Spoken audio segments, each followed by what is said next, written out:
5 मोर्चों पर जंग। दिवाली 31 अक्टूबर को या 1 नवंबर को। बाढ़ से बेहाल बिहार।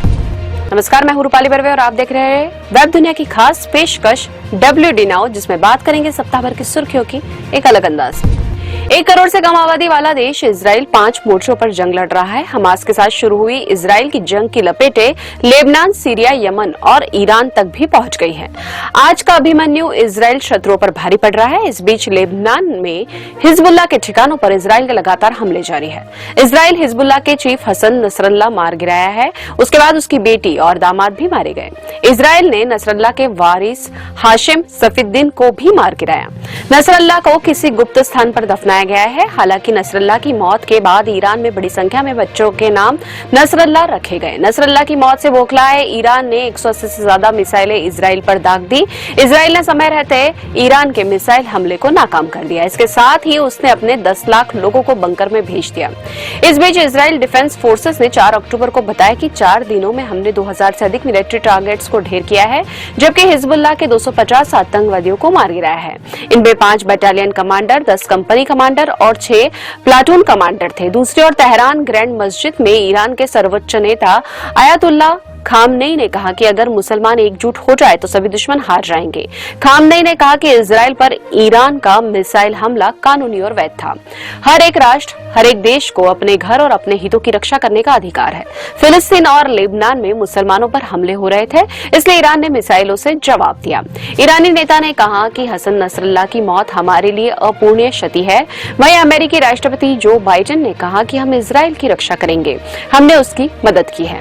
नसरल्लाह की मौत का असर भारत में भी देखा गया। जम्मू कश्मीर के बडगाम, मुंबई के गोवंडी, उत्तर प्रदेश में अमेठी जिले के जायज समेत अन्य स्थानों पर हिजबुल्लाह चीफ नसरल्लाह के समर्थन में प्रदर्शन किया गया।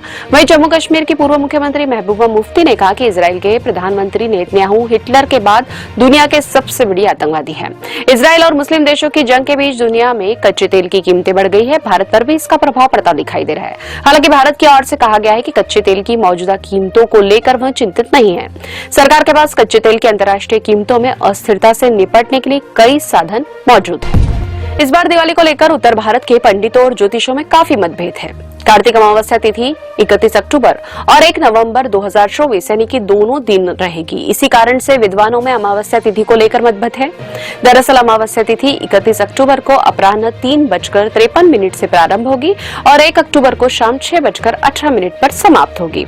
इंदौर और अयोध्या के अधिकांश पंडित और ज्योतिष 1 नवंबर को दिवाली मनाने के पक्ष में है, जबकि काशी और उज्जैन के पंडित और ज्योतिषी 31 अक्टूबर को दिवाली मनाने का समर्थन कर रहे हैं।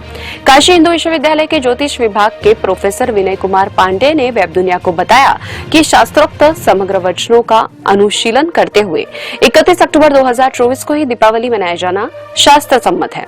प्रोफेसर पांडे ने कहा कि सभी विद्वद्गण को पुनः एक बार इस पर विचार करना चाहिए, क्योंकि इससे समाज में भ्रम की स्थिति उत्पन्न हो रही है और सनातन धर्म तथा शास्त्रों से लोगों का अविश्वास बढ़ रहा है। धर्मशास्त्रीय सभी उदाहरणों का अनुशीलन करते हुए अगर इनका निर्णय किया जाएगा तो वह उचित होगा। काशी के अन्य विद्वानों का भी कहना है कि दीपावली मनाने को लेकर, तिथि को लेकर कोई भ्रम नहीं है। उदय तिथि की अमावस मान्य नहीं है। दीपावली हमेशा प्रदोष में मनाई जाती है। राम स्वरूप राम नारायण कैलेंडर के पंचांग निर्माता 84 वर्षीय ज्योतिषाचार्य पंडित नारायण शंकर नाथुराम व्यास ने वेब दुनिया को बताया कि कंप्यूटर वाले पंडितों की गणना में थोड़ा सा समय बढ़ गया है। दिवाली तो अर्धरात्रि में ही मनाई जाती है। हम किसी पंचांग के आधार पर नहीं बल्कि खुद गणित करते हैं। हमारे अनुसार दिवाली 31 अक्टूबर गुरुवार को मनाया जाना ही उचित है।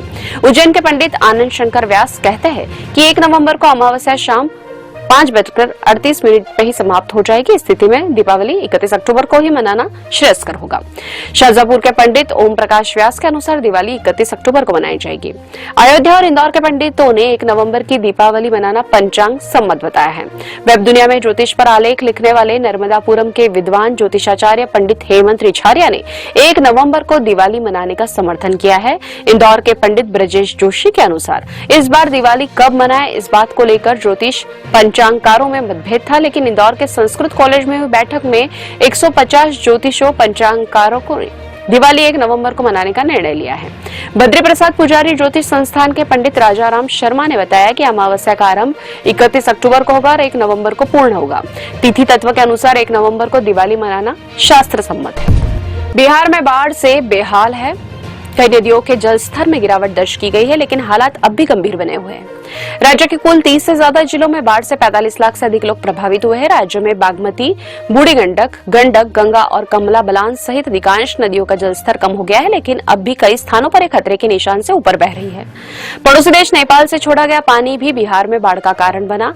नेपाल में भारी वर्षा के कारण 29 सितंबर को कोसी बैराज वीरपुर से 6,61,295 क्यूसेक पानी छोड़ा गया था, जो 1968 के बाद सर्वाधिक है। 1968 में इस बैराज से अधिकतम 7.88 लाख क्यूसेक पानी छोड़ा गया था। मुख्यमंत्री नीतीश कुमार ने बाढ़ प्रभावित इलाकों का हवाई दौरा करने के बाद बाढ़ प्रभावित प्रत्येक परिवार के बैंक खाते में 7,000 रुपए की वित्तीय सहायता हस्तांतरित करने की प्रक्रिया शुरू की।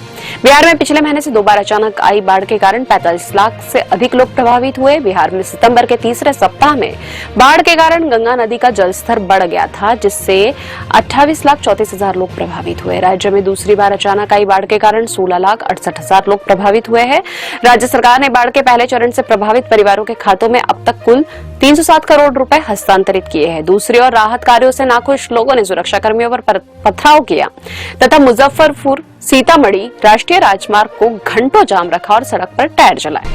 अब खबरें संक्षेप में। छत्तीसगढ़ के नारायणपुर में सुरक्षा बलों को बड़ी सफलता, मुठभेड़ में 30 से ज्यादा नक्सलवादी मार गिराए। विदेश मंत्री एस जयशंकर जाएंगे पाकिस्तान। 15 व 16 अक्टूबर को होने वाली शंघाई सहयोग संगठन समिट में होंगे शामिल। प्रेम प्रसंग के चलते अमेठी में शिक्षक, उसकी पत्नी व 2 बच्चों की हत्या, आरोपी चंदन वर्मा को पुलिस ने किया गिरफ्तार। प्रधानमंत्री नरेंद्र मोदी ने कहा कि युद्ध और वैश्विक अनिश्चितताओं के बीच भारत दुनिया की 5वीं बड़ी अर्थव्यवस्था। केंद्रीय गृह मंत्री अमित शाह ने कहा कि अगले 10 सालों में बढ़ेगी मेडिकल की 75,000 सीटें। शेयर बाजार में जारी गिरावट के बीच 5 दिन में निवेशकों को 16 लाख करोड़ रुपए से ज्यादा का नुकसान। यदि वेब दुनिया की खास पेशकश WD नाउ अगले सप्ताह की सुर्खियों के साथ फिर हाजिर होंगे। नमस्कार।